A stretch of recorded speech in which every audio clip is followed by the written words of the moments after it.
रामनवमी के दिनों में जो सरूल अपना झंडा जो लेकर के जाते हैं, लोग तपोवन मंदिर जब तक जाते नहीं है, माथा टिका के तब तक रिटर्न आते नहीं। उसी प्रकार से मैं यही कहना चाहता हूँ, जितने भी घोड़ा आते हैं, सभी घोड़ाओं का अपने मन में आस्था और श्रद्धा होना चाहिए। सिर्फ नाचने और डेगने के लिए नहीं है। ये हमारा त्योहार आदिवासी का मुख्य त्योहार है। उन्हीं को यहाँ पर मंच में चढ़ने दिया जाएगा जो ड्रेस कोड में होंगे। और तमाम लोगों से मैं यही अपील करना चाहता हूँ कि अपने घरों में, अपने चौक चौराहों में सरना झंडा जरूर लगाए, और जरूरत पड़े तो लाइट भी अपने घरों में लगाए। युवा पीढ़ी और हमारे जो गार्जियन, जो बुजुर्ग है, तभी से मैं अपील करना चाहूंगा, आप नशा पान को दूर रहे। आप जो हमारे जो सेवन जो होती है सरूल के दिनों में, जो पूजा में चढ़ते हैं, जैसे हम कहे तो हड़िया, तो हड़िया जो मात्र जो प्रसाद के रूप में होते हैं, थोड़ा सा आधा गिलास जो प्रसाद कहते हैं उसको ले सकते हैं, लेकिन पूरे नशा की हालत में ना रहे, ताकि आपको जुलूस में आने में दिक्कत और कठिनाई हो। महिलाओं के लिए लाल पैर का साड़ी है, पुरुषों के लिए धोती पहने, गंजी पहने, सरना गमछा लगाए, ये हमारा पारंपरिक वेशभूषा है, उसको पहने, ताकि उस दिन चर्चा देश विदेशों तक जाए। भाई सरूल आज के तारीख में ये प्राकृतिक का त्यौहार है, और ये हम नया साल मानते हैं। प्राकृतिक रूप से ये नया साल होती है, और आदिवासी विशेषकर बहुत ही साइंटिफिक ढंग से इसको मनाते हैं। घड़ा में पानी रखते हैं। इस साल 23 तारीख को उपवास है, और 23 तारीख को 2 घड़ा में रात में पानी रखेंगे, और उसको 24 तारीख सुबह में वो देखते हैं कि उस घड़ा से पानी अगर ऊपर से बह रहा है, निकल रहा है, तो पाहन घोषणा करते हैं कि इस साल पानी अधिक आएगी। और अगर कुछ घट गया है तो उसी के अनुसार वो घोषणा करते हैं कि इस साल पानी थोड़ा कम आएगा। और घड़ा में ये भी है कि जिस तरफ से, जिस कोना से वो झरनता है, तो वो कहते हैं कि इस साल पूरब कोना से या पश्चिम कोना से या उत्तर कोना से या दक्षिण कोना से पानी आएगा। और ये बहुत ही सटीक होता है। केकड़ा को सरूल से पहले, मैंने 23 तारीख है, तो 22 तारीख को केकड़ा पकड़ने जाएंगे, और केकड़ा पकड़ के ला के जिंदा केकड़ा को चूल्हा के ऊपर में टांग के रख देते हैं। एक बार तो लगा कि भाई ये जिंदा केकड़ा को टांग के रख देते हैं और उसको मरा देते हैं, ये अच्छी बात नहीं है। लेकिन उसके पीछे हम जानना चाहे कि ये क्यों किया जाता है, तो जानकार लोग बहुत ही अच्छी बात बोले, बहुत बड़ा बात बोले। धान बहुत अच्छा होता है, खेती अच्छी होती है। और ये बड़े, मैंने सबसे बड़ी बात है कि जीवन दान, मैंने केकड़ा का वंशज को बचाने के लिए हमारे पुरखा लोग ये काम किए। हम कहे कि मोरा के वंशज बढ़ाते हैं, तो कहे कि हाँ इसी तरह बढ़ता है।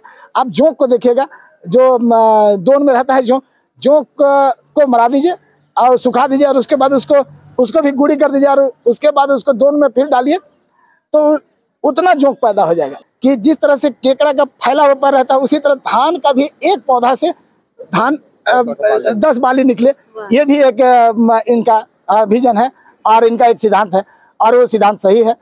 और मैं दावा करूंगा सरना धर्मगुरु होने के नाते भी कि इस तरह का धार्मिक सिद्धांत या पूजा दूसरे धर्म में नहीं है। और ये एकदम प्राकृतिक से जुड़ा हुआ है।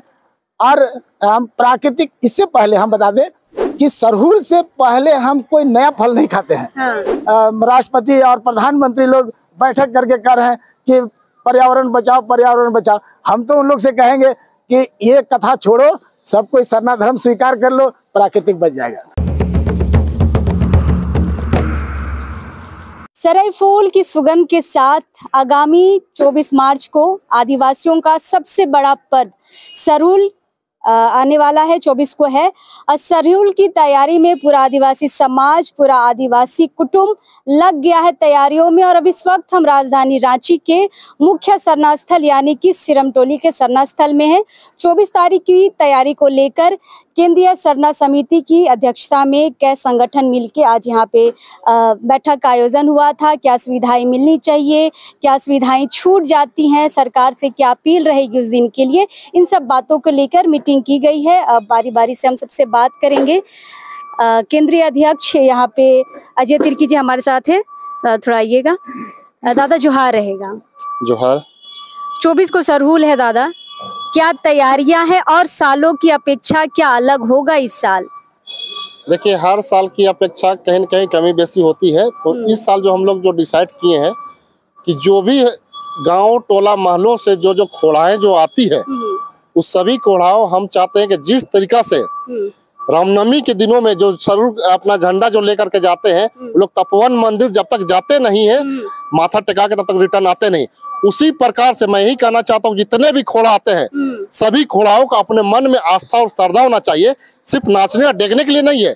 ये हमारा त्योहार आदिवासी का मुख्य त्योहार है। तो मैं तमाम घोड़ाओं से अपील करना चाहूंगा कि आप लोग डीजे को अवॉइड करें, डीजे को दूर करें और अपना जो हमारा वाद्य यंत्र है, ढाक, नगाड़ा और मांदर है, उसके साथ नृत्य गीत करते हुए अपने पारंपरिक वेशभूषा में, आप लड़के हैं, जेंट्स हैं तो धोती और गंजी गमछा में आए, और लेडीज है तो लाल पर का साड़ी में आए, और वही लोग आए। और उसी लोग यहाँ पर जो मेन सरना स्थल जो सिरम टोली है, उन्हीं को यहाँ पर मंच में चढ़ने दिया जाएगा जो ड्रेस कोड में होंगे। और उनको फिर हम लोग अपने यहाँ के जो समिति है, सरना समिति और केंद्रीय सरना समिति, दोनों जन मिलके उनको सम्मानित करने का काम करेंगे। हाँ, अपनी जो वेशभूषा में आएंगे। और तमाम लोगों से मैं यही अपील करना चाहता हूँ कि अपने घरों में, अपने चौक चौराहों में सरना झंडा जरूर लगाए, और जरूरत पड़े तो लाइट भी अपने घरों में लगाए। दिवाली को जैसा पूरे आदिवासी समाज के घरों में लाइट जलना चाहिए सरूल के दिनों में। और मैं यही कहना चाहूंगा कि जो जुलूस में खासकर तौर से आते हैं, हमारे जो गार्जियन, युवा पीढ़ी और हमारे जो गार्जियन जो बुजुर्ग है, तभी से मैं अपील करना चाहूंगा, आप नशा पान को दूर रहे। आप जो हमारे जो सेवन जो होती है सरूल के दिनों में, जो पूजा में चढ़ते हैं, जैसे हम कहे तो हड़िया, तो हड़िया जो मात्र जो प्रसाद के रूप में होते हैं, थोड़ा सा आधा गिलास जो प्रसाद कहते हैं उसको ले सकते हैं, लेकिन पूरे नशा की हालत में ना रहे, ताकि आपको जुलूस में आने में दिक्कत और कठिनाई हो। बस यही कहना चाहता हूँ, और इस बार सरूल का यही हम लोग का गाइडलाइन है। अच्छा, आप वेशभूषा की बात किए दादा, तो जैसा हमारा वेशभूषा लाल सफेद, तो बहुत युवा क्या करते हैं कि सफेद शर्ट पहन लिए, जीन्स पहन लिए, या फिर लड़कियां होती है कि सूट पहन ली, दुपट्टा लगा ली। ऐसा चलेगा कि उनको स्टेज में चढ़ने दीजिएगा? ऐसा रहेगा तो नहीं, देखिए वो तो एक तरीका का होगा कि अपने मन मुताबिक आप पहन लिए, लेकिन वो नहीं, जैसे हमारा जो पारंपरिक वेशभूषा है, साड़ी महिलाओं के लिए लाल पर का साड़ी है, पुरुषों के लिए धोती पहने, गंजी पहने, सरना गमछा लगाए, ये हमारा पारंपरिक वेशभूषा है। उसको पहने ताकि उस दिन हमारे पूरे देश नहीं, पूरे विश्व में आदिवासियों का जो ये सरूल त्योहार जो जुलूस है, इस खूबसूरती देखने को मिलता है।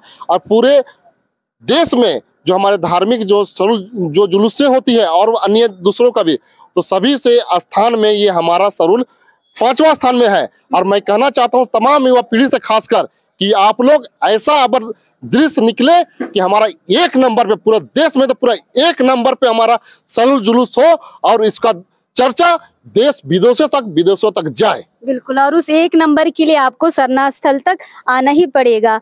डॉक्टर प्रवीण उरांव हमारे साथ हैं। दादा, सबसे पहले तो जोहार रहेगा। जोहार। इस बार का सरूल थोड़ा सा अलग होगा, लेकिन थोड़ी सी कठिनाइयां हम यहाँ पे देख रहे हैं कि ये जो फ्लाईओवर का काम चल रहा है इस सरना स्थल वाले रास्ते में, तो इसको लेके क्या प्रबंध करेगा सरना समिति? हम लोग 17 तारीख को मुख्यमंत्री जी से बैठक हुई थी विधानसभा में ही।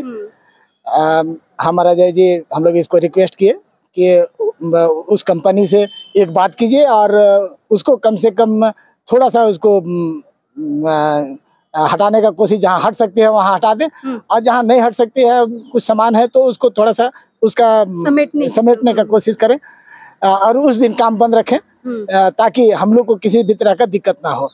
बहुत सारा बात हुई, लाइटिंग व्यवस्था पर भी बात हुई कि बिजली लाइन काट दिया जाता है, तो भाई उस जगह पे आप जनरेटर की व्यवस्था करके, बड़ा जनरेटर का व्यवस्था करके एक लाइन में लगाने का, और विशेषकर ये मैंने सुजाता हॉल से यहाँ तक अंधियाला रहता है, बिल्कुल, तो इस जगह पे हम लोग रिक्वेस्ट किए हैं कि आप जनरेटर का व्यवस्था करके लाइट लगाएं। लेकिन ये रिक्वेस्ट तो हम देखते हैं हर साल रहता है दादा, लेकिन व्यवस्था कुछ नहीं करती है सरकार। इस बार हम लोग मुख्यमंत्री जी से बोले हैं, अब मुख्यमंत्री जी बोले हैं कि ठीक है मैं करूंगा।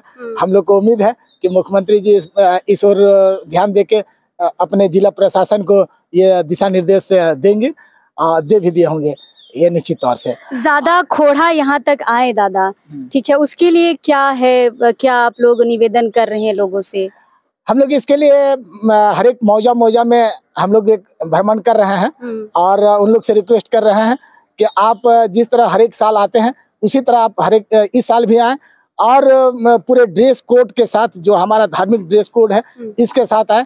और हम लोग ये भी कहे हैं कि भाई हर एक जगह हम लोग वॉलंटियर नहीं लगा सकते हैं, आप ही के बीच से, माने जो गांव से निकल रहे हैं उसी गांव के बीच से ही लोग वॉलंटियर रहेंगे और अपने खोड़ा का वॉलंटियर करेंगे कि उसमें कोई दूसरा ना घुस सके। पिछले बार आप देखे होंगे या तो और जुलूस में देखे होंगे कि एक रस्सी ले लेते हैं, बड़ा रस्सी, और वो रस्सी से चारों तरफ से उन लोग बांध के घेर देते हैं और उसके बीच में उन लोग चलते हैं। ये हमको ये भी व्यवस्था बहुत अच्छा लगा और वो भी करें। और उसके साथ वो देखें कि कोई अनजान आदमी ना घुसे। ड्रेस कोड में एक बात हुई कि ड्रेस कोड सारे लोग रहेंगे अपने धार्मिक ड्रेस कोड में, तो कोई दूसरे आदमी घुसेंगे तो ड्रेस पहन के तो नहीं, दूसरे ड्रेस में वो तुरंत छना जाएंगे, पकड़े जाएंगे कि हाँ ये गलत है, वो तुरंत निकाले जाएंगे। हम यही संदेश देना चाहेंगे कि भाई सरहुल आज के तारीख में ये प्राकृतिक का त्यौहार है और ये हम नया साल मानते हैं। प्राकृतिक रूप से ये नया साल होती है और आदिवासी विशेषकर बहुत ही साइंटिफिक ढंग से इसको मनाते हैं। ये जब पत्ता झड़ जाती है, नया फल फूल आते हैं और उसके बाद ये त्यौहार मनाते हैं। सखुआ के पत्ता और फूल से, उसके फूल से हम ये जुलूस करते हैं और पूजा करते हैं और सरना में करते हैं। ये धरती और सूरज का हम विवाह कराते हैं और यही सिंबॉलिक हर एक सरना में पाहन और पहनाइन का भी विवाह होता है। विवाह के बाद एक नई उत्पत्ति, तो हम इस धरती में सरहुल के बाद हम नया बीज लगाते हैं, खेती करते हैं और वही कामना करते हैं कि भाई आप खेती अच्छा हो, हम मानव जाति खाएंगे और उसके साथ जितने भी यहाँ जीव जंतु हैं उस अनाज से, पुआल से खा के वो आगे अपना जीवन यापन आगे करें। घड़ा में पानी रखते हैं। इस साल 23 तारीख को उपास है और 23 तारीख को 2 घड़ा में रात में पानी रखेंगे और उसको 24 तारीख सुबह में वो देखते हैं कि उस घड़ा से पानी अगर ऊपर से बह रहा है, निकल रहा है, तो पाहन घोषणा करते हैं कि इस साल पानी अधिक आएगी और अगर कुछ घट गया है तो उसी के अनुसार वो घोषणा करते हैं कि इस साल पानी थोड़ा कम आएगा। और घड़ा में ये भी है कि जिस तरफ से, जिस कोना से वो झरनता है, तो वो कहते हैं कि इस साल पूरब कोना से या पश्चिम कोना से या उत्तर कोना से या दक्षिण कोना से पानी आएगा और ये बहुत ही सटीक होता है। बिल्कुल बिल्कुल। और हम ये कहें कि हमारे पुरखा लोग बहुत ही साइंटिफिक थे और उसके अनुसार एक खेती बाड़ी का दिनचर्या भी तय करते हैं, एक रूटीन तय करते हैं कि हम कैसे करें। उसके अनुसार केकड़ा को सरहुल से पहले मैंने 23 तारीख है तो 22 तारीख को केकड़ा पकड़ने जाएंगे और केकड़ा पकड़ के ला के जिंदा केकड़ा को चूल्हा के ऊपर में टांग के रख देते हैं। एक बार तो लगा कि भाई ये जिंदा केकड़ा को टांग के रख देते हैं और उसको मरा देते हैं, ये अच्छी बात नहीं है। लेकिन उसके पीछे हम जानना चाहे कि ये क्यों किया जाता है, तो जानकार लोग बहुत ही अच्छी बात बोले, बहुत बड़ा बात बोले, जो कि हम लोग आज उसको कर नहीं सकते हैं। कहे कि ये केकड़ा को रखते हैं, मर जाती है, मर जाने के बाद जब धान हम बीड़ा लगाते हैं या तो बुना करते हैं तो उसको हम मिस के और एकदम गुड़ी करके हम उसको लगाते हैं और जितना उसका टुकड़ा होता है उतना केकड़ा पैदा हो जाता है। तो हम कहे केकड़ा पैदा हो जाता है तो इससे फायदा क्या है, तो कहे कि परवीन जी आप जानते नहीं है, केकड़ा धान का खेत में रहेगा तो वो नीचे जाता है और नीचे से मट्टी खाता है, नीचे की मट्टी, और उसको निकाल के वो ऊपर करता है, अर्थात पूरा मट्टी दोन का मट्टी को पलट देता है, जिससे कि धान बहुत अच्छा होता है, खेती अच्छी होती है।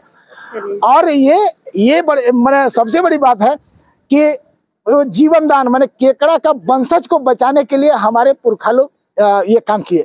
हम कहे कि मोरा के वंशज बढ़ाते हैं, तो कहे कि हाँ इसी तरह बढ़ता है। आप जोंक को देखिएगा, जो दोन में रहता है, जोंक को मरा दीजिए और सुखा दीजिए और उसके बाद उसको भी गुड़ी कर दीजिए और उसके बाद उसको दोन में फिर डालिए तो उतना जोंक पैदा हो जाएगा। तो ये नई सूचना है हमारे दर्शकों के लिए, नई सूचना। और सरहुल में अगर हम इसको देखें तो बहुत ही सीखने वाली बात है, लेकिन हम लोग खाली कहते हैं कि पाहन पूजा कर रहा है, उसका काहे ध्यान दें। एक तरह से कह लें कि आदिवासियों का जो रीति रिवाज है ये खुद में वैज्ञानिक हैं जी। पानी कितना आएगा, कितना नहीं आएगा, कैसे पलटना है मिट्टी और किस तरह से आप जीवाणु और इंसान कैसे एक दूसरे के पूरक है, ये पूरा आदिवासी समाज ये बताता है। माने केकड़ा का जैसे पैर रहता है ऐसे हाँ।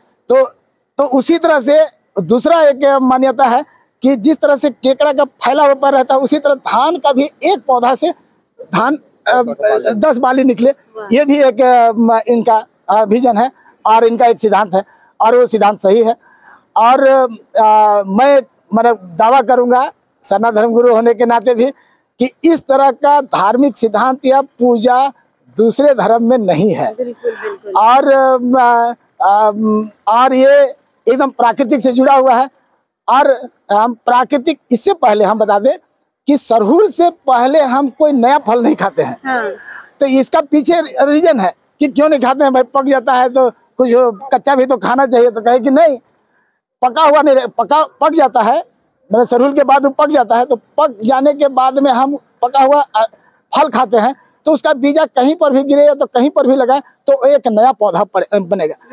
अर्थात जिस समय हम सरहुल शुरू किए थे या पूजा पाठ शुरू किए थे, उस समय यहाँ जंगल ही जंगल था, लेकिन हमारे पुरखा लोग का एक बहुत दूरदर्शी सोच था कि भाई इस जंगल को और इस प्राकृतिक को हम कैसे बचाएंगे, इसके लिए एक सिद्धांत बनाए। और उस सिद्धांत को आज तक भी आदिवासी लोग लागू करके रखे हैं कि नहीं खाते हैं, और उससे एक नया पौधा बनता है और वो पौधा बढ़ेगा। और जब पेड़ पौधा रहेगा तभी हमको पानी मिलेगा, ऑक्सीजन मिलेगा, फल फूल मिलेगा, छाया मिलेगा, और ये वातावरण मतलब वही प्रकृति से हर चीज जुड़ा हुआ है। बिल्कुल बिल्कुल। आज पूरे वर्ल्ड के राष्ट्रपति और प्रधानमंत्री लोग बैठक करके कर रहे हैं कि पर्यावरण बचाओ, पर्यावरण बचाओ। हम तो उन लोग से कहेंगे कि ये कथा छोड़ो, सब कोई सरना धर्म स्वीकार कर लो, प्राकृतिक बच जाएगा। बिल्कुल बिल्कुल, बहुत बहुत बढ़िया, बहुत मैं यही कहूँगा मेरे सभी आदिवासी भाइयों से कि सरहुल के इस शुभ अवसर पर अजय जी भी बोले कि आप अपने घर को लर्री से सजाए, झंडा अभी से ही लगाए, और अपने घर के सामने में एक बैनर भी आप लगाए अपने पूरे परिवार का फोटो देते हुए कि सरहुल की शुभकामना देते हुए। और हम यही कहेंगे कि इसको एक हम लोग शानदार और जानदार बनाए।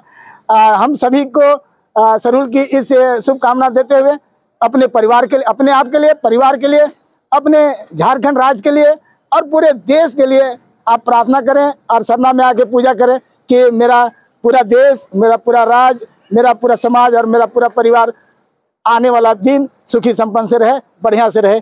यही मेरा सरहुल पूजा का संदेश है। सभी को जय धर्म, जय सरना, जय सिंह बोंगा, और सरहुल की सभी को ढेर सारी बधाई। बिल्कुल, बधाइयों के साथ कुछ सवाल छूटे हुए हैं, हम उनसे करेंगे, क्योंकि अजय दा ने बहुत अच्छी बात कही कि बहुत लोग कचहरी से लौट जाते हैं, अल्बर्ट चौक से लौट जाते हैं, लेकिन काफ़ी असुविधा होती है। कुंदरसी मुंडा जी हमारे साथ हैं, काफ़ी असुविधा होती है इसलिए वो लौट जाते हैं। इन असुविधाओं पे क्यों बात नहीं होती है? क्योंकि जिस तरीके का जाम लगता है वहाँ पे, कैसे मंच लगते हैं, मंच की वजह से भीड़ होती है और भीड़ वापस लौट जाती है। मन तो उनका रहता है यहाँ तक आने का।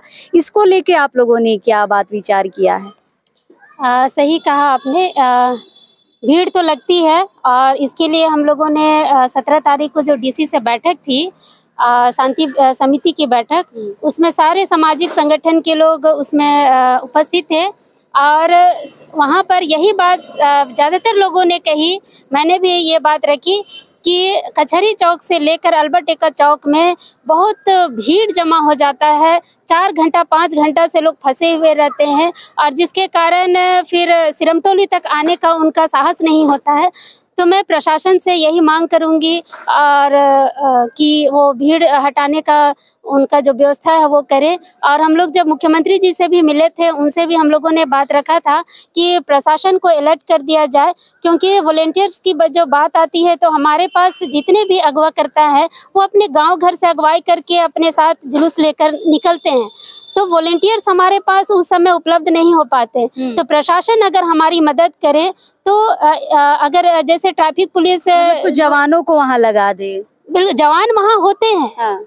वहाँ पुलिस के प्रशासन के लोग होते हैं, मगर सभी लोग मूक दर्शक बनकर वहाँ खड़े रहते हैं। मेरा कहना है कि एक साइड का ट्रैफिक रोक के दूसरे तरफ के गाड़ियों को आगे बढ़ा दे, उसके बाद उधर से जब खत्म हो जाता है तो दूसरे को रोककर इधर के गाड़ियों को आगे बढ़ा दे, तो उससे सहूलियत हो जाएगा और सभी जितने भी खोड़ा जो आते हैं गाँव टोला के लोग वो यहाँ तक पहुँच पाए। क्योंकि हम लोग देखते हैं रामनवमी के समय प्रशासन पूरा मुस्तैद रहती है, बिल्कुल, और उस समय हर व्यवस्था होता है, कैसे भीड़ को आगे बढ़ाया जाए, कैसे लोगों को किनारे किया जाए, कैसे लोग तपोवन मंदिर तक पहुंचे, इसकी पूरी व्यवस्था होती है। मगर हमारे ही जब आदिवासियों का जब त्योहार आता है तो प्रशासन वहां मूक दर्शक बनकर बैठी रहती है। तो हम चाहेंगे कि यहाँ पर जो हम लोग मांग कर रहे हैं उस मांग को ध्यान में रखते हुए इस बार वैसा ना हो, अन्यथा हम लोग भी फिर विरोध करने का हम लोग जो काम करेंगे तो फिर प्रशासन भी रोक नहीं पाएगी, क्योंकि अभी जो 5वां स्थान हमारा है ये गिर कर कहीं 10वां स्थान पे ना चला जाए। हम चाहते हैं कि हम नंबर 1 पे आए, तो इसके लिए सरकार और प्रशासन को ध्यान देना होगा। आदिवासियों का राज है, आदिवासी मुख्यमंत्री हैं, नगर निगम की मेयर भी आदिवासी है, लेकिन भी हम लोग हमेशा परेशानी में रहते हैं। हमारा व्यवस्था देखने के लिए कोई नहीं है। तो हम चाहेंगे कि जो हमारी मेयर हैं आशा लकड़ा जी, वो भी इस पर ध्यान दे। नगर आयुक्त जो उपायुक्त है वो भी आदिवासी हैं, वो भी इस पर ध्यान दे, और हमारे जो मुख्यमंत्री हैं वो भी इस पर ध्यान दे, ताकि जितने भी आदिवासी हैं आपका आभार प्रकट कर सके। बिल्कुल बिल्कुल। ये जितनी बातें अभी उभर कर आई हैं ये हर साल आती हैं, ये जाम, ये व्यवस्था, ये लाइटिंग, ये पानी हर साल होती है, लेकिन कमी फिर भी हमें नज़र में आ जाती है। और सही कहा कुंद्रसी मुंडा ने कि रामनवमी में शायद इसकी तैयारियां जो प्रशासन है बहुत मुस्तैदी के साथ करता है, और सुबह से ही मेन रोड में गाड़ियों का आवाजावन भी वहाँ लगभग रामनवमी में बंद होता है। लेकिन सरूल में हम ये देखते हैं कि 2 बजे तक तो मेन रोड में गाड़ियाँ चलती ही रहती है, उसके बाद बैरिकेटिंग होती है। तो सरकार इस पे थोड़ा ध्यान दे, समितियां भी पूरी ध्यान दे रही है, मुख्यमंत्री जी से मिल के आई है, और अभी सरना स्थल में इसी बात को लेकर बैठक की गई थी बाकी संगठनों के साथ कि सुचारू रूप से हम किस तरह सरूल को मना सके। महिलाएं हैं हमारे साथ, उनसे भी हम आखिरी बातचीत करेंगे। दीदी, तैयारियां क्या है? बाकी चीज तो हम इनसे पूछ लिए, घर द्वार में क्या तैयारियां हैं? सभी को जय धर्म। तो इसके लिए तैयारी हम लोग अपने घर को पहले लीप पोत रहे हैं, पर्व आने से पहले जो पूरी हो चुकी है। उसके बाद हम लोग जो मिठाइयाँ बनाने का सब तैयारी भी कर रहे हैं, ताकि कुछ किसी अगल बगल जुलूस को लेकर हम लोग यही निवेदन करना चाहते हैं कि जैसे पूजा के दिन हम लोग जल्दी सरना पहुंचे, और जो भी हम लोग का पूजा है उसको खत्म करें जल्दी, और घर में जाकर भी पूजा होती है, जो भी चढ़ावा रहता है उसको हम लोग चढ़ाएं जल्दी से, और हम लोग टाइम से यानी सरना स्थल यानी जुलूस के लिए निकले, ताकि हम लोग इस सरना स्थल में हम लोग टाइम से पहुंच पाए। और इसके लिए हम, लेकिन हर खोड़ा बोलता है कि महिलाओं की वजह से ही लेट होते हैं, वो लोग लेट करती है तैयार होने में। नहीं, इस बार हम लोग अपना गांव से सोचे हैं हम लोग 12 बजे का टाइम देंगे, और जिसको आना है वो शामिल होगा, जो छूटेगा वो छूटेगा, लेकिन समय पे हम लोग निकल जाएंगे, ताकि अगले साल से उसको सीख मिले।